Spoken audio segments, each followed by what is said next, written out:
local initiative was completely decimated. Do we need to follow the same model now? I'm referring to the centralized control, centralized initiative, the state initiative instead of people's initiative. In other words, should it be the government which takes all the initiative for our primary education? Or should we think of a different line, to evolve a mechanism to encourage decentralized local initiative for primary education? Government needs to foster this, certainly, but it need not do all the things. With regard to higher education, please note that we have far too small a number of institutions which can measure up to the standards of excellence, international levels of excellence. I am from an NIT, earlier as well as now. I was a student here. I have an insider's view of how an NIT functions. I cannot claim to know the detailed history of leading institutions of the world, such as the Harvard or MIT or other institutions. But the regional engineering colleges in the last 45 years, they were there for the last 40 to 45 years. But I do not think that what we have achieved in 45 years is comparable to what the leading institutions of the world have achieved in a comparable time frame. We are beset with problems typically Indian. Often our debates are bogged down by legal technicalities. Gaps are visible between what are projected and what are intended. We see fragmented interests resulting in fragmented vision. We are yet to resolve a systemic foundation upon which to build an institutional superstructure which can yield excellent results. What then is the solution? I feel that we need to work as focused groups, necessarily small groups, because I do not know how do we surmount these fragmented vision. So we have to break them into smaller groups and make them function as smaller groups, which can work together to gain experience of excellent results. Many times, excellence promotes excellence by itself. A potter who is making a pot, it's a skilled technique. He may sell it for 20 rupees, but 20 rupees is not the real value of his product. But he keeps doing the same kind of work, improves upon it, refines it throughout his life, not motivated by money, but motivated by the joy he gets out of his work. In that sense, we need to make people experience excellence. I feel that that is the only solution that we have, for which we need to have smaller, focused groups. In that sense, I would say, the large university model of the West or the East, where there are 15,000 students, 30,000 students, 50, 60, 100 disciplines, they are not viable for our environment, for our current state of mind. We need institutions working independently, networking together for coordinated activity based on the self-interest of the institutions and on focused areas. The government can play a role to foster them by liberating them somewhat, not entirely, not withdrawing the funding part of it, but liberating the controls part of it, interference part of it, and minimizing government control.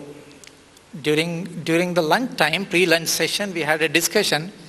There was a discussion whether there is a government control. People like Professor Phatak felt that our institutions, elite institutions, are capable of resisting government interference. Professor from IIM also felt the same way. I am from NIT and I don't feel so. We had a very, very intense experience about a year and a half ago of the director of an NIT, not one NIT, 11 NITs together, dismissed overnight, when the government did not have any alternative. March 23rd, the orders were issued that March 24th, the directors were terminated, and there were remarkable professors from leading institutions. And it took 18 months. November 18, 2006, we had a next director. For 18 months, we didn't have a regular director. And the government had no means of appointing a director. Why did they remove somebody who... Is this not interference? Not a dog barked. No press quoted. No statements came from elite institutions. Of course, when it came, there was interference in All India Medical Institutes in Delhi. There were reactions. And then the government had to make some kind of a retreat. But nothing happened when 11 directors were dismissed overnight without reason. Nothing happened. I am saying that the government should refrain from interfering in educational institutions. If they do that and give us funding on things which we decide, we will be able to foster centers of excellence here. India is a strange country. With all the problems which I listed, it is still working.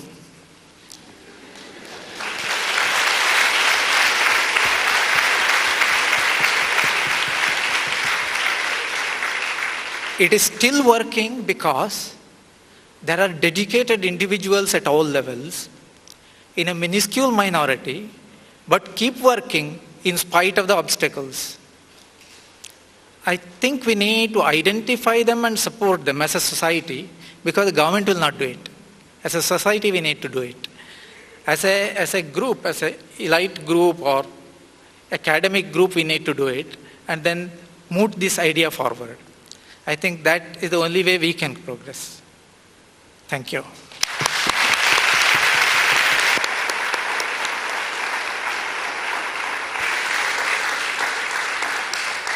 Excellent, Professor Bhat. So you can see that it is not the quantum of funding that is the main issue, but the worry is behind the funding is their interference in the educational process and educational system. Let me tell you that interference hurts far more. Okay, I would rather have them take away all the money and let's do what we want to do than to give us a lot of money but interfere particularly on such important matters. That was a very sad episode. Incidentally, I had personally sought the appointment of the minister. I had fired 2 joint secretaries. One of them disappeared to some other department later, but nothing much has happened. And that was a very, very sad incident indeed. There's no doubt about it. You know, just one point I would like to tell you. He talked about the structure of education system. Just occurred to me, so I thought I'll share with you. The British system that was put in place for education emanates out of the great speech given by none other than Lord Macaulay in 1835 to the British Parliament, which says that the purpose of our education system must be to completely destroy the Indian system and Indians' insistence of believing that whatever they are doing is great. We must break the backbone of their spiritual excellence. We must make them believe that what we do, what foreigners do, what British do are the only good things. That is the only when we will be able to conquer this nation. That was a stated philosophy, stated on the floor of the British Parliament. Many of us are aware of it, some of you are not even aware of it. But the school education system has come out of that destruction of the original and creation of something else. I am not suggesting that the